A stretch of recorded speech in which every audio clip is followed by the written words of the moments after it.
ನಮಸ್ತೆ ವೀಕ್ಷಕರೇ, ಗುರುಭ್ಯೋ ನಮಃ. ಹರಿ ಓಂ. ನಾನು ನಿಮ್ಮ ವಿದ್ವಾನ್ ಸಂತೋಷರಾವ್ ಶಾಸ್ತ್ರಿ ಮಾತನಾಡ್ತಿರ್ತಕ್ಕಂಥದ್ದು. ಇವತ್ತು ನಾನು ನಿಮ್ಗೆ ತಿಳಿಸ್ಕೊಡ್ತಿರ್ತಕ್ಕಂಥ ಮಾಹಿತಿ ಏನಂತ ಹೇಳಿದ್ರೆ, ಜೂನ್ ತಿಂಗಳ ಮೇಷರಾಶಿಯವರ ಒಂದು ಭವಿಷ್ಯ ಫಲ ಹೇಗಿರುತ್ತೆ ಅನ್ನುವಂಥಕ್ಕಂಥದ್ದನ್ನು. ವಿಡಿಯೋ ಸ್ಟಾರ್ಟ್ ಮಾಡೋದಕ್ಕಿಂತ ಮುಂಚೆ ನಮ್ಮ ವಿಡಿಯೋ ನಿಮಗೆ ಇಷ್ಟ ಆದಲ್ಲಿ ಈ ಚಾನಲ್ನ ಸಬ್ಸ್ಕ್ರೈಬ್ ಮಾಡಿಕೊಂಡು ಶೇರ್ ಮಾಡಿಕೊಂಡು.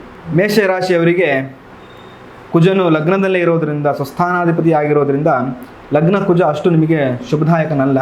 ಅದರಿಂದ ಏನಾಗುತ್ತೆ ನಿಮಗೆ ಅಂತ ಹೇಳಿದ್ರೆ, ಕೋಪ ಜಾಸ್ತಿ ಆಗ್ತಕ್ಕಂಥದ್ದು, ಆತುರದ ನಿರ್ಧಾರಗಳನ್ನು ತೆಗೆದುಕೊಳ್ತಕ್ಕಂಥದ್ದು, ವೈವಾಹಿಕ ಬದುಕಿನಲ್ಲಿ ನಿಮಗೆ ಸ್ವಲ್ಪ ಸಾಮರಸ್ಯದ ಕೊರತೆಗಳ ಎದುರಾಗ್ತಕ್ಕಂಥದ್ದಾಗಿರ್ಬೋದು.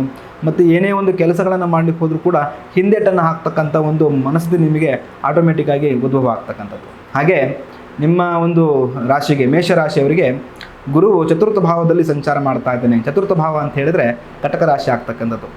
ಉಚ್ಚ ರಾಶಿಗೆ ಗುರು ಪ್ರವೇಶ ಆಗಿರೋದ್ರಿಂದ ಮೇಷರಾಶಿಯವ್ರಿಗೆ ಏನು ಫಲ ಅಂತ ಹೇಳಿದ್ರೆ, ಕುಟುಂಬ ವೃದ್ಧಿ ಆಗ್ತಕ್ಕಂಥದ್ದು, ಆರೋಗ್ಯ ವೃದ್ಧಿ ಆಗ್ತಕ್ಕಂಥದ್ದು, ಶುಭ ಕಾರ್ಯಗಳಾದರೂ ನಿಂತು ಸ್ಟಾಪ್ ಆಗಿದ್ದರೆ ಅದು ಕಂಟಿನ್ಯೂನ ತೆಗೆದುಕೊಳ್ತಕ್ಕಂಥದ್ದಾಗಿರ್ಬೋದು. ತದನಂತರವಾಗಿ ಹಣಕಾಸಿನ ಒಂದು ಏಳಿಗೆ ಆಗಿರ್ಬೋದು ಮತ್ತು ಅಭಿವೃದ್ಧಿಗೆ ಒಂದು ಮೊದಲ ಹೆಜ್ಜೆಯನ್ನು ನೀವು ಪ್ರಾರಂಭವನ್ನು ಮಾಡಿಕೊಳ್ಬೋದು. ನಂತರವಾಗಿ ಶನಿ ಗ್ರಹದ ಬಗ್ಗೆ ಮಾಹಿತಿ ಕೊಡಬೇಕು ಅಂತ ಹೇಳಿದ್ರೆ, ಮೇಷರಾಶಿಗೆ ಶನಿಯು 12ನೇ ಮನೆಯಲ್ಲಿ ಇರ್ತಕ್ಕಂಥದ್ದು. 12ನೇ ಮನೆ ಬಂದು ವ್ಯಯಸ್ಥಾನ ಆಗ್ತಕ್ಕಂಥದ್ದು. ವ್ಯಯದಲ್ಲಿ ಶನಿ ಬಂದಾಗ, ಅದರಲ್ಲೂ ಕೂಡ ಸಡಶಾತಿ ಶನಿ ನಡೀತಾ ಇರೋದ್ರಿಂದ ಮೇಷರಾಶಿಯವರಿಗೆ ಏನಾಗುತ್ತೆ, ಏನೇ ಮಾಡೋಕ್ಕೆ ಹೋದರೂ ಕೂಡ, ಏನೇ ಒಂದು ಕೆಲಸಗಳನ್ನು ನಾವು ಮಾಡಬೇಕು ಅಂತ ಮನಸ್ಸಲ್ಲಿ ಅಂದ್ಕೊಂಡ್ರೂ ಕೂಡ ಅದನ್ನು ಕಾರ್ಯರೂಪಕ್ಕೆ ತರಲಿಕ್ಕೆ ಭಾಳ ತೊಂದರೆಗಳನ್ನ ಎದುರಿಸ್ತಕ್ಕಂಥದ್ದಾಗಿರ್ಬೋದು. ಶನಿಯು ನಿಮಗೇನು ಮಾಡ್ತಾನೆ, ಮಂದವನ್ನು ಕೊಡ್ತಕ್ಕಂಥದ್ದು, ಮಂದಗತಿಯ ಒಂದು ಕೆಲಸಗಳನ್ನು ಮಾಡ್ತಕ್ಕಂಥದ್ದು. ಫಾರ್ ಎಕ್ಸಾಂಪಲ್, ನೀವೇನೇ ಒಂದು ಕೆಲಸಗಳನ್ನು ಪ್ರಾರಂಭ ಮಾಡಲಿಕ್ಕೆ ನೀವು ನಿರ್ಧಾರಗಳನ್ನು ತೆಗೆದುಕೊಳ್ತೀರೋ, ಆ ನಿರ್ಧಾರಗಳು ಡಿಲೇ ಆಗ್ತಕ್ಕಂಥದ್ದು, ಅಥವಾ ಕಾರ್ಯರೂಪಕ್ಕೆ ಬರೋಕ್ಕೆ ಡಿಲೇ ಆಗ್ತಕ್ಕಂಥದ್ದು, ಅಥವಾ ಕೆಲಸ ಮಾಡಿದ್ರೂ ಕೂಡ ರಿಸಲ್ಟ್ ನಿಮಗೆ ತಕ್ಕಂಗೆ ಬರೋದಿಲ್ಲ, ರಿಸಲ್ಟ್ಗಳು ಬೇರೆಯವ್ರ ಪಾಲಾಗ್ತಕ್ಕಂಥದ್ದು. ಈ ಥರದ ಪ್ರಾಬ್ಲಮ್ಗಳು 12ನೇ ಮನೆಯಲ್ಲಿ ಶನಿ ಬಂದಾಗ ಆಗ್ತಕ್ಕಂಥದ್ದು. ಹಾಗೆ ಅನವಶ್ಯಕ ಖರ್ಚುಗಳು ಜಾಸ್ತಿ ಆಗ್ತಕ್ಕಂಥದ್ದು ಮತ್ತು ಆರೋಗ್ಯದ ಮೇಲೆ ಮೀನರಾಶಿಯವರಾಗಿರ್ಬೋದು, ನಂತರ ಮೇಷರಾಶಿಯವರಾಗಿರ್ಬೋದು ತುಂಬ ಕಾಳಜಿಯನ್ನು ವಹಿಸಬೇಕಾಗ್ತಕ್ಕಂಥದ್ದು.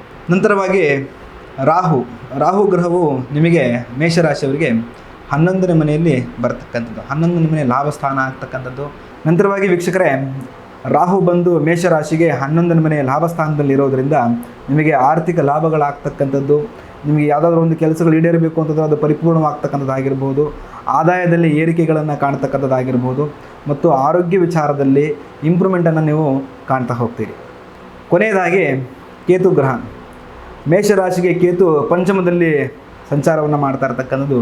ಪಂಚಮ ಭಾವವನ್ನು ನಾವು ಪೂರ್ವ ಪುಣ್ಯ ಸ್ಥಾನ ಅಥವಾ ಸಂತಾನಕಾರಕ ಸ್ಥಾನವನ್ನಾಗಿ ನಾವು ನೋಡ್ತಕ್ಕಂಥದ್ದು. ಅಲ್ಲಿ ಕೇತು ಬರೋದರಿಂದ ಕೆಲವೊಂದು ನಿರ್ದಿಷ್ಟ ವಿಚಾರದಲ್ಲಿ, ಸಂತಾನದಲ್ಲಾಗಿರ್ಬೋದು, ವಿದ್ಯೆ ವಿಚಾರದಲ್ಲಾಗಿರ್ಬೋದು, ಆರೋಗ್ಯ ವಿಚಾರದಲ್ಲಾಗಿರ್ಬೋದು ಕೆಲವೊಂದಿಷ್ಟು ಬದಲಾವಣೆಗಳನ್ನು ನೀವು ಕಾಣುವಂತಕ್ಕಂಥ ಸಂಭವಗಳು ಉದ್ಭವ ಆಗ್ತಕ್ಕಂಥದ್ದು. ಹಾಗೆ ನೀವು ಎಲ್ಲೇ ಓಡಾಡಬೇಕಾದರೂ ಅಥವಾ ಯಾವುದೇ ಒಂದು ಕಾರ್ಯ ನಿರ್ಧಾರಗಳನ್ನು ತೆಗೆದುಕೊಳ್ಬೇಕಾದ್ರೂ ಕೂಡ ಬಹಳ ಜಾಗೃತರಾಗಿ ನಿರ್ಧಾರಗಳನ್ನು ತೆಗೆದುಕೊಳ್ಳೋದು ನಿಮ್ಮ ಜೀವನಕ್ಕೆ ಲಾಭದಾಯಕವಾಗಿ ಪರಿಗಣಿಸುವಂಥದ್ದು. ಶಿಕ್ಷಣಕ್ಕೆ ಸಂಬಂಧಪಟ್ಟ ಹಾಗೆ ಹೇಳೋದಾದರೆ, ಬುಧನು ಮೇಷರಾಶಿಗೆ 3ನೇ ಮನೆಯಲ್ಲಿರೋದ್ರಿಂದ ಒಂದು ವಿದ್ಯಾರ್ಥಿಗಳಿಗೆ ಮಿಶ್ರ ಫಲವನ್ನು ನೀವು ಕಾಣಬಹುದು ಎಜುಕೇಷನಲ್ಲಿ. ನಂತರವಾಗಿ ಜೂನ್ 15ರ ನಂತರ ಎಜುಕೇಷನಲ್ಲಿ ಸ್ವಲ್ಪ ನಿಮಗೆ ಏಕಾಗ್ರತೆಗಳು ಜಾಸ್ತಿ ಆಗ್ತಕ್ಕಂಥದ್ದು ಮತ್ತು ಉನ್ನತ ಶಿಕ್ಷಣವನ್ನು ಯಾರು ಮಾಡಲಿಕ್ಕೆ ಬಯಸ್ತಿರ್ತೀರಿ ಅವರಿಗೆ ಒಂದು ಶುಭ ವಾರ್ತೆಗಳನ್ನು ನೀವು ಜೂನ್ 15ರ ನಂತರ ಕೇಳಬಹುದು. ನಂತರವಾಗಿ ವ್ಯಾವಹಾರಿಕ ಜೀವನವನ್ನು ನೋಡಬೇಕಂತ ಹೇಳಿದ್ರೆ, ಮೇಷರಾಶಿಗೆ ಧನಸ್ಥಾನದಲ್ಲಿ ರವಿ ಸಂಚಾರ ಮಾಡ್ತಿರೋದ್ರಿಂದ ಬಿಸ್ನೆಸ್ ಮಾಡ್ತಕ್ಕಂಥದ್ದಾಗಿರ್ಬೋದು, ರಾಜಕೀಯ ವ್ಯಕ್ತಿಗಳಾಗಿರ್ಬೋದು ಅಥವಾ ಒಂದು ಸಿನಿಮಾ ರಂಗದಲ್ಲಿರ್ತಕ್ಕಂಥ ವ್ಯಕ್ತಿಗಳಾಗಿರ್ಬೋದು ಧನಲಾಭವನ್ನು ಕಾಣಬಹುದಾಗಿರ್ಬೋದು. ನಂತರವಾಗಿ ಮೇಷರಾಶಿಯವರಿಗೆ ವ್ಯಾವಹಾರಿಕ ಜೀವನ ಜೂನ್ ತಿಂಗಳು ಹೇಗಿರುತ್ತೆ ಅಂತ ಹೇಳಿದ್ರೆ, 2ನೇ ಮನೆಯಲ್ಲಿ ರವಿ ಸಂಚಾರ ಮಾಡ್ತಿರೋದ್ರಿಂದ, ಧನಸ್ಥಾನದಲ್ಲಿ ರವಿ ಇರೋದ್ರಿಂದ ವ್ಯವಹಾರದಲ್ಲಾಗಿರ್ಬೋದು, ರಾಜಕೀಯದಲ್ಲಾಗಿರ್ಬೋದು, ಸಿನಿಮಾ ರಂಗ, ಸಾಹಿತ್ಯ ಕ್ಷೇತ್ರಗಳಲ್ಲಾಗಿರ್ಬೋದು ಒಂದು ಉನ್ನತ ಮಟ್ಟದ ಅಭಿವೃದ್ಧಿಯನ್ನು ನೀವು ಕಾಣಬಹುದು.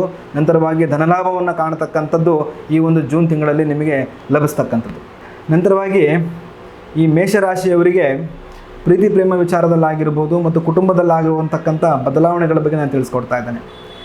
ಚಂದ್ರ ಮತ್ತು ಶುಕ್ರನ ಒಂದು ಕಾಂಬಿನೇಷನ್ ನೋಡಬೇಕಾಗುತ್ತೆ. ಯಾಕಂದರೆ ಚಂದ್ರ ಮನಸ್ಸು ಕಾರಕನಾಗ್ತಕ್ಕಂಥದ್ದು, ಶುಕ್ರ ಆಕರ್ಷಣಕಾರಕನಾಗ್ತಕ್ಕಂಥದ್ದು. ಚಂದ್ರ ಶುಕ್ರ ಪರಸ್ಪರ ದೃಷ್ಟಿಕೋನವನ್ನು ಉಳ್ಳಿರುವಂತಕ್ಕಂಥದ್ದು. ಈ ಒಂದು ಸಂದರ್ಭದಲ್ಲಿ ಪ್ರೀತಿ ಪ್ರೇಮ ವಿಚಾರವಾಗಿ ಯಾರ್ಯಾರು ಗೊಂದಲವನ್ನು ಅನುಭವಿಸ್ತಾ ಇದ್ದೀರಿ, ಮನೆಯಲ್ಲಿ ಹೇಳ್ಕೊಳ್ಳಿಕ್ಕೆ ಆಗದಿರತಕ್ಕಂಥ ಸಂಕಷ್ಟದಲ್ಲಿರ್ತೀರಿ, ಈ ಒಂದು ಕಾಲ ಅವ್ರಿಗೆ ಬಹಳ ಅತ್ಯಂತ ಶುಭದಾಯಕವಾಗಿರತಕ್ಕಂಥದ್ದು. ನೋಡಿ ವೀಕ್ಷಕರೇ, ಮೇಷರಾಶಿಯವರಿಗೆ ಬಹಳ ಮುಖ್ಯವಾಗಿ ಸ್ವಲ್ಪ ಆರೋಗ್ಯ ವಿಚಾರವಾಗಿ ತುಂಬ ಗಮನವನ್ನು ವಹಿಸಬೇಕಾಗ್ತಕ್ಕಂಥದ್ದು. ಯಾಕಂತಂದರೆ ಲಗ್ನದಲ್ಲಿ ಕುಜ ಇರತಕ್ಕಂಥದ್ದು ಮತ್ತು ಪಂಚಮದಲ್ಲಿ ಕೇತು ಇರೋದರಿಂದ ಆರೋಗ್ಯ ವಿಚಾರದಲ್ಲಿ ಸ್ವಲ್ಪ ಬದಲಾವಣೆಗಳನ್ನು ನೀವು ಕಾಣಬಹುದು, ಒಂದು ನಕಾರಾತ್ಮಕವಾಗಿ. ಹಾಗಾಗಿ ನೀವು ಈ ಒಂದು ಜೂನ್ ತಿಂಗಳಲ್ಲಿ ಆರೋಗ್ಯದ ಮೇಲೆ ಅತ್ಯಧಿಕವಾದಂತಹ ಒಂದು ಗಮನವನ್ನು ಮತ್ತು ಜಾಗೃತೆಯನ್ನು ವಹಿಸಬೇಕಾಗಿರ್ತಕ್ಕಂಥದ್ದು. ಇದೆಲ್ಲವೂ ಆದ ನಂತರ ನಿಮ್ಮ ರಾಶಿಗೆ ಪರಿಹಾರವನ್ನು ಹೇಳೋದಾದರೆ ಬಹಳ ಮುಖ್ಯವಾಗಿ ನಿಮಗೆ ಈಗ ನಕಾರಾತ್ಮಕ ವ್ಯವಸ್ಥೆಯಲ್ಲಿ ಇರ್ತಕ್ಕಂಥದ್ದು ಶನಿ ಮತ್ತು ಕುಜ. ಹಾಗಾಗಿ ನೀವು ಪ್ರತಿ ಶನಿವಾರ ಒಂದು ನವಗ್ರಹ ದೇವಸ್ಥಾನಕ್ಕೆ ಹೋಗಿ ಶನಿಗೆ ಒಂದು ಕಪ್ಪು ಎಳ್ಳನ್ನು ದಾನವನ್ನು ಮಾಡಬೇಕಾಗ್ತಕ್ಕಂಥದ್ದು ಮತ್ತು ಶನಿ ಮಂತ್ರವನ್ನು ಜಪ ಮಾಡತಕ್ಕಂಥದ್ದಾಗಿರ್ಬೋದು. ನಂತರವಾಗಿ ಕುಜನ ಒಂದು ಆರಾಧ್ಯ ದೈವವಾಗಿರ್ತಕ್ಕಂಥ ಸುಬ್ರಹ್ಮಣ್ಯ ಸ್ವಾಮಿಯ ಒಂದು ದೇವಸ್ಥಾನಕ್ಕೆ ಪ್ರತಿ ಮಂಗಳವಾರ ಭೇಟಿ ಕೊಟ್ಟು ನಂತರವಾಗಿ ಮಂಗಳನ ಒಂದು ಮಂತ್ರವನ್ನು ಪಠಣೆಯನ್ನು ಮಾಡೋದ್ರಿಂದ ನಿಮಗೆ ಈ ಎರಡೂ ಗ್ರಹಗಳ ನಕಾರಾತ್ಮಕ ಒಂದು ಎನರ್ಜಿಗಳೇನಿದೆ ಅದು ಸ್ವಲ್ಪ ಕಡಿಮೆ ಆಗಿ ಒಂದು ಉನ್ನತ ಮಟ್ಟದ ಅಭಿವೃದ್ಧಿ ಕಡೆಗೆ ನಿಮ್ಮ ಒಂದು ಜೀವನ ಸಾಕ್ತಕ್ಕಂಥದ್ದು. ನೋಡಿದ್ರಲ್ಲ ವೀಕ್ಷಕರೇ, ಇದು ಮೇಷರಾಶಿಯವರ ಒಂದು ಜೂನ್ ತಿಂಗಳ ಭವಿಷ್ಯ ಆಗಿರತಕ್ಕಂಥದ್ದು.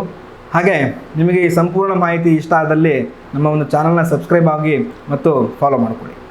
ನಿಮ್ಮ ಜೀವನದ ಏನೇ ಒಂದು ಸಮಸ್ಯೆಗಳಿದ್ದರೂ ಕೂಡ ಅದು ಪ್ರೀತಿ ಪ್ರೇಮ ಸಂಬಂಧಪಟ್ಟದ್ದಾಗಿರ್ಬೋದು, ಕುಟುಂಬಕ್ಕೆ ಸಂಬಂಧಪಟ್ಟದ್ದಾಗಿರ್ಬೋದು, ಗಂಡ ಹೆಂಡತಿ ಸಮಸ್ಯೆ ಸಂಬಂಧಪಟ್ಟದ್ದಾಗಿರ್ಬೋದು, ಆರೋಗ್ಯ ವಿಚಾರ, ಹಣಕಾಸು, ವ್ಯಾವಹಾರಿಕ ಜೀವನ ಏನೇ ಇದ್ದರೂ ಕೂಡ ನಿಷ್ಕಲ್ಮಶವಾಗಿ ನಿಮಗೆ ಒಂದು ಉತ್ತರಗಳು, ಪ್ರತಿಕ್ರಿಯೆಗಳು ಬೇಕು ಅನ್ನೋದಾದರೆ ಈ ಕೂಡಲೇ ಸ್ಕ್ರೀನಲ್ಲಿ ಕಾಣ್ತಿರ್ತಕ್ಕಂಥ ನನ್ನ ನಂಬರ್ಗೆ ನಿಮ್ಮ ಜನ್ಮ ದಿನಾಂಕ, ಜನ್ಮ ಸಮಯ ಮತ್ತು ನಿಮ್ಮ ಒಂದು ಜನ್ಮ ಸ್ಥಳವನ್ನು ಕಳಿಸ್ಕೊಟ್ಟಿದ್ದೆ. ಅದರಲ್ಲಿ ನಿಮಗೆ ಸಂಪೂರ್ಣ ಜೀವನದ ಒಂದು ಪರಿಹಾರ ಮಾರ್ಗಗಳನ್ನು ತಿಳಿಸ್ಕೊಡ್ತಾನೆ. ನಮಸ್ಕಾರ.